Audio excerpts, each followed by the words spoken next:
Exercise and spinal stenosis is tricky because with spinal stenosis, it is not no pain, no gain. Okay. It's actually the opposite. It's avoid that pain down your legs at all costs.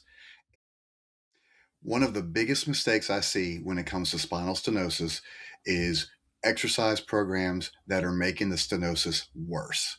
And the rough part about it is you get motivated people who are genuinely trying to do the right thing to get better, and they don't even realize that they're actually doing further damage. They're actually setting themselves back. So I'm going to explain to you quickly how you can figure out if your exercise program is actually setting you back. Exercise and spinal stenosis is tricky because with spinal stenosis, it is not no pain, no gain. Okay. It's actually the opposite. It's avoid that pain down your legs at all costs. And that's counterintuitive for a lot of people because they think the harder they work, the more they push, the better off they're going to be.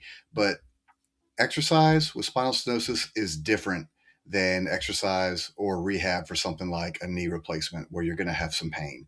You want to avoid pain at all costs with spinal stenosis, not because you can't handle the pain, but because it's setting you back. Okay. Spinal stenosis is a space problem. The spaces that the nerves travel through have gotten too small for whatever reason. If you pick exercises that further narrow that space, it causes compression on the nerves, it irritates the nerves, and you end up getting symptoms either while you're exercising, or you get symptoms that night, or you get symptoms the next day. Okay. That's the big red flag is if you're exercising and you're getting pain and soreness down your legs that night or the next day, that means there is something in your exercise program that is causing compression on those nerves, and that's a big problem. If even one exercise in your workout program is causing compression on the nerves and aggravating the nerves and causing the symptoms down the legs later on, that's setting you back because it's actually damaging the nerves. And when it damages the nerves, nerves regenerate very slowly. And every time you damage those nerves, the nerves have to heal, they have to recover. Okay, think of it this way. Have you ever fallen asleep in a weird position on your arm and your arm falls asleep? Okay, if you fall asleep for 5 minutes and your arm, you get up and your arm goes numb, you shake it off, it goes away quickly. It's because there was only compression on the nerves for 5 minutes. So once you were able to shake it out, it got better quickly. If you sleep for 5 hours with your arm in a position where the nerves are compressed and it goes numb, then it takes a little bit longer for it to recover. It takes the nerves longer to heal. So imagine anytime that you're doing something that causes compression on those nerves, it's actually damaging the nerves and the nerves have to heal.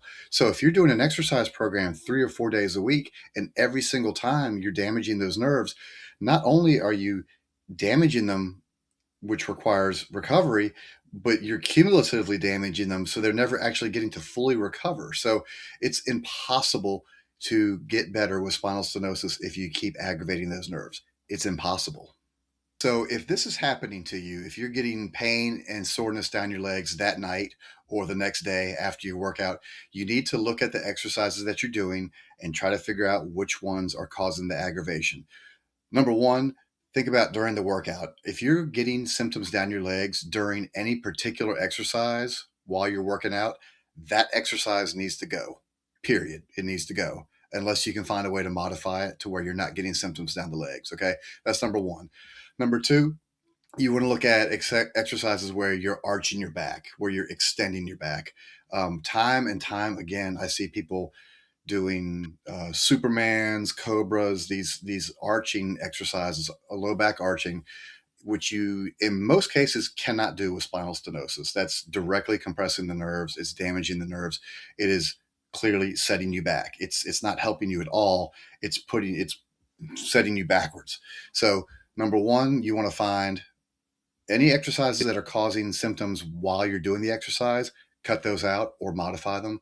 And then number two, any arching exercises where you're arching your back, like the Supermans, the Cobras, the back extension machines.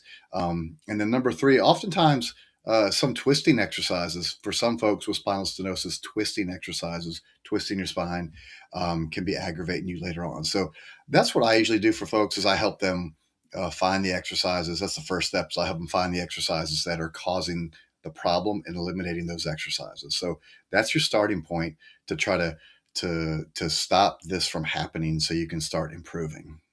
And then once you're able to find the exercises that are causing the problems, eliminating them from your program, your legs are going to start to calm down. Okay. You're not going to have as much pain and numbness and aching down in your legs.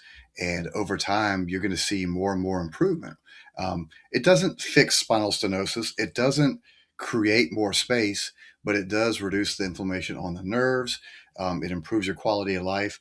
That is how you manage spinal stenosis, is you avoid that compression. So I hope this video was helpful for you today. Give me a thumbs up or a like, subscribe if it's helping you, and I appreciate you watching.